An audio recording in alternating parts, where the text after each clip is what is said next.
Hi, what's good YouTube? It's your boy Rob Wavy. Welcome to the first video on my channel, or the first tutorial video. This is actually my second time trying to record this, but it's all good, we got it. Today, we're gonna look at this Lil Durk type loop I made, and we're gonna turn it into a full beat. So let's get into it. Alright, the key to the sample is B minor. The BPM is 174. A lot of Durk's pain beats have a higher tempo, which is why I chose that one.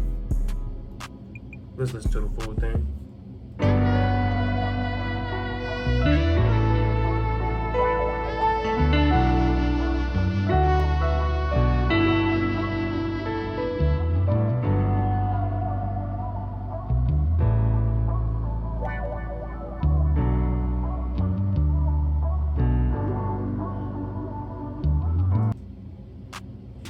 Alright, let's get into it. So the first thing I started off with was this piano. I went for a 7-6-1-7 chord progression in the B minor scale. Here's what it sounds like.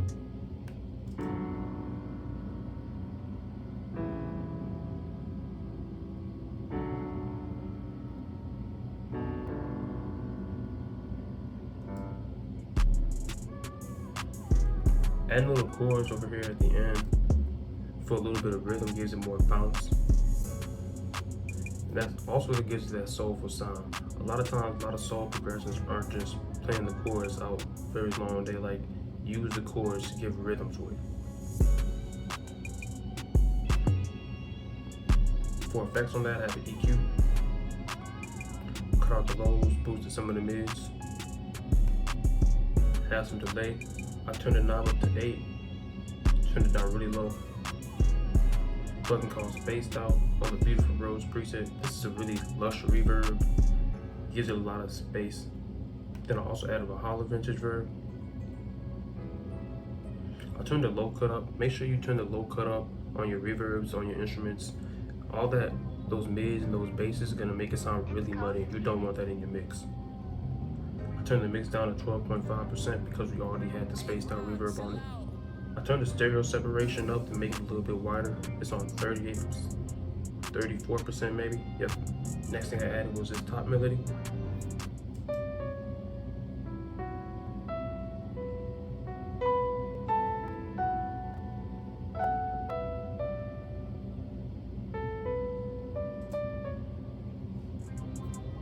When you do your top melodies, you don't always have to go so crazy. There's a time and a place for that, but a lot of the times you can keep it really simple and open, and that gives the artist a lot of space to hop on it.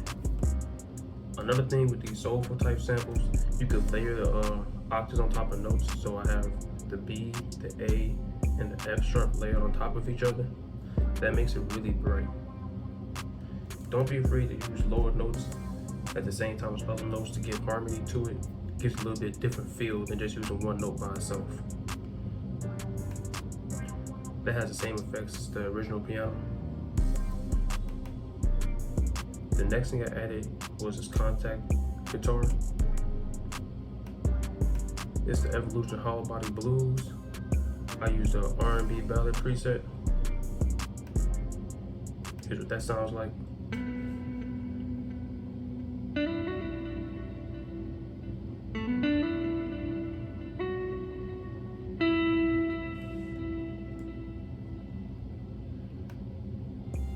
One thing for these guitars, you want to play with the pitch a little bit, you can do that with the pitch wheel.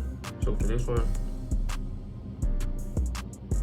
open up your plugin, and over here at the pitch range, I put mine up to 12, and then when I'm playing these notes, I play with the pitch wheel at the same time. That makes it bend a little bit and wobble, gives it more of a realistic sound.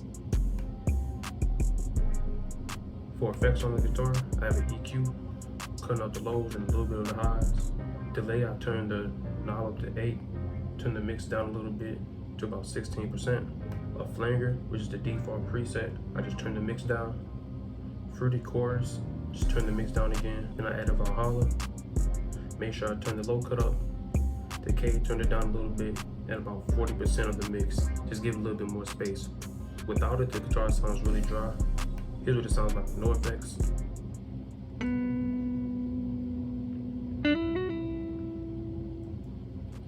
which doesn't sound bad, but adding the effects gives it a lot more character. It makes it fit into the mix better too. Next thing I added was this vocal. I got this vocal from Splice.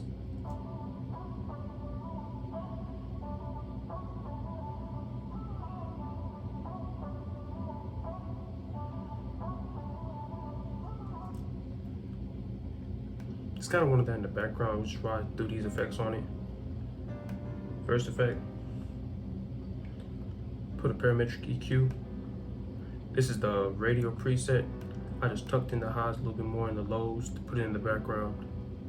A bit of delay, I put it on the widen preset just to make it wider. I didn't want this too central in the mix. I wanted this in the background and on the sides. A little bit of reverb just on 15%. The original sample already had a lot of reverb in it, so it didn't need much more. This is just to make it fit into my mix better. I turned the decay down to 1 second because I didn't want it to be too reverby. Turn the low cut up. I have a Fruity Love filter. I put it on the simple low pass preset. I play with this little modulation area over here just to tuck it back more. Then I have a stereo enhancer which pushes it to the sides more. I have it on the 4 strings preset. Also, I turn the stereo separation over here up higher than the rest of the mix. I put it on 48%. Without effects, this is what it sounds like.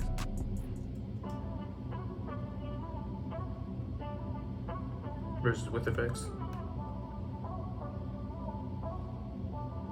Next thing I added was the saxophone. This is the sensual sax from my contact. Turn the knob to about 50%. Here's what that sounds like.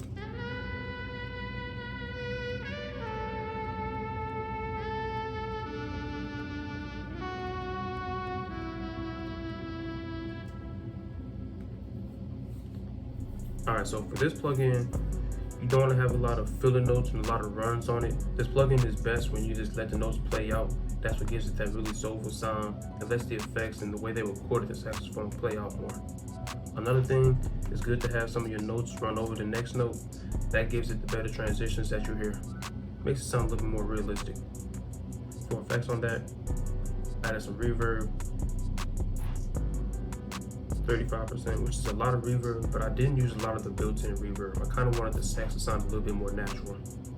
Next we have this bass. This is the Scarby Rickenbacker bass. I have it on the palm muted preset. I feel like it sounds a lot cleaner. And I have it on the call. Here's what it sounds like.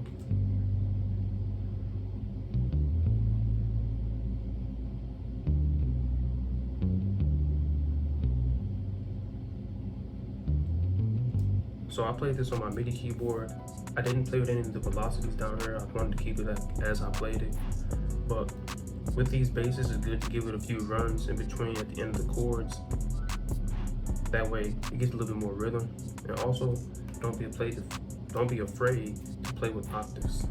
That's how real bass players play. They don't play all in the same octave. They do a lot of jumps. They do a lot of runs and higher octaves. It makes it sound more realistic. Next thing I added was this pain accent.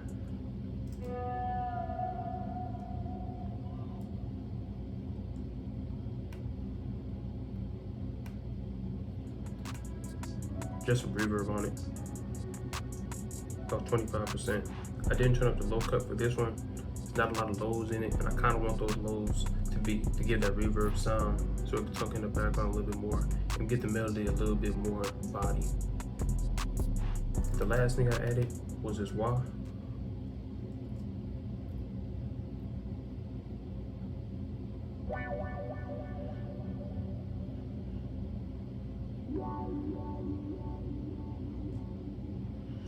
Same effects as the accent, just a little bit of reverb.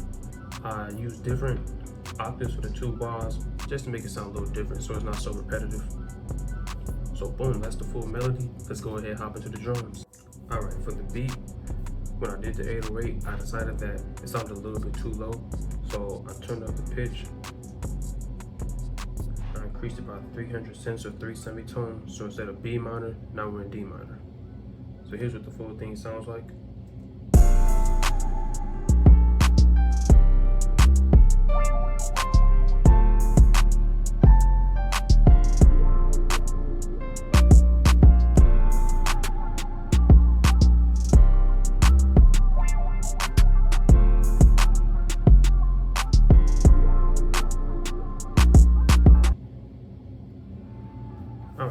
Let's get into it. It's cold in here. So first thing I started off with was this 808.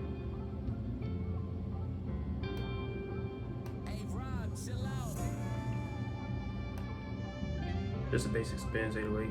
I just turned the out knob up a little bit so that when it ends it's a little bit more smooth.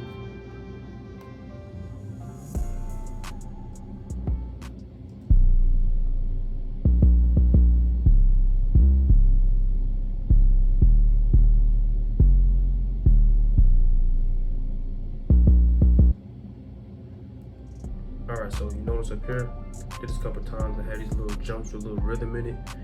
Like I said, that's just to add a little bit of rhythm to it, a little bit more bounce to the beat, but also just keep a little bit more interesting. When you use the same 808 note at the same octave for the entire beat, sometimes that gets a little repetitive, and for certain beats, you want it to be a little bit more bouncy.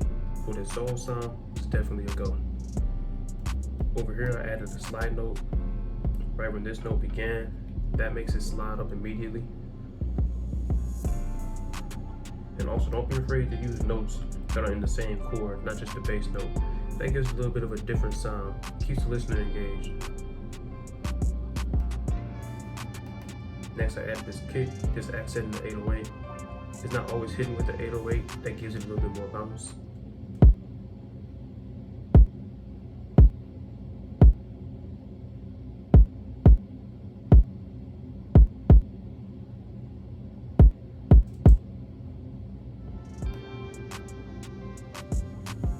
Next thing I added was this clap.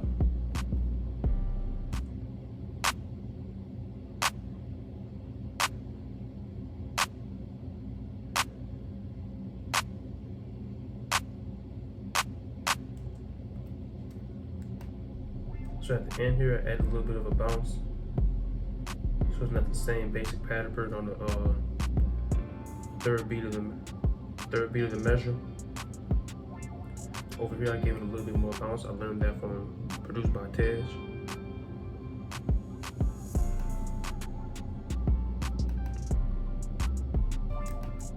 Added this snare.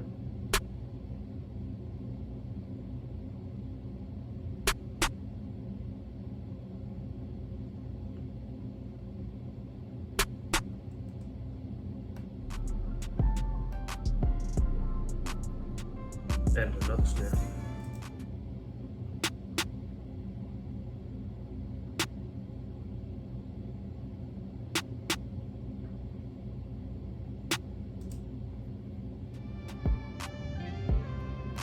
Added a hi-hat.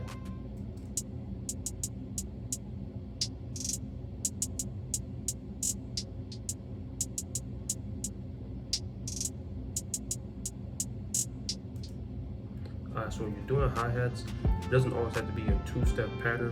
When you have a lot going on in a melody, for example, with these soulful type melodies, and you have very bouncy drums, sometimes giving the hi-hat some space and letting it bounce a little bit more will accent those other elements a lot more. Another thing you could do, come down here, is you could randomize the pan. That makes the hi-hats bounce back and forth and gives it a little bit of a different rhythm and makes it a little bit more interesting. Next, I add this open hat.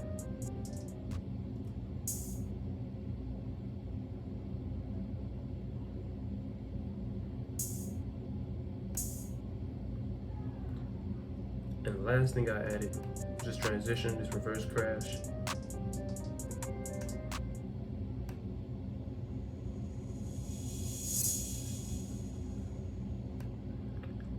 Put some effects on that, a little bit of delay. Turn this knob up to 8, turn the ping pong on, turn the pan up to 100%, and I lowered the cutoff frequency a little bit so that it's not so bright as it delays. Then I added a little bit of a holler just so it's not so dry. And on my drums, everything except the bass, like the 808 and the kick, I routed it all to a drum bus where I added just a little bit of compression, some fast distortion to give it a little bit of punch back after I compress, and just a tiny bit of reverb to give all the drums a bit of space. And I just arranged the beat, and that's the full thing. And that's how you make beats for Lil Durk. Thank y'all for tuning in. Make sure you guys like, comment, and subscribe. and let me know what kind of melodies you want me to make next. Alright, peace.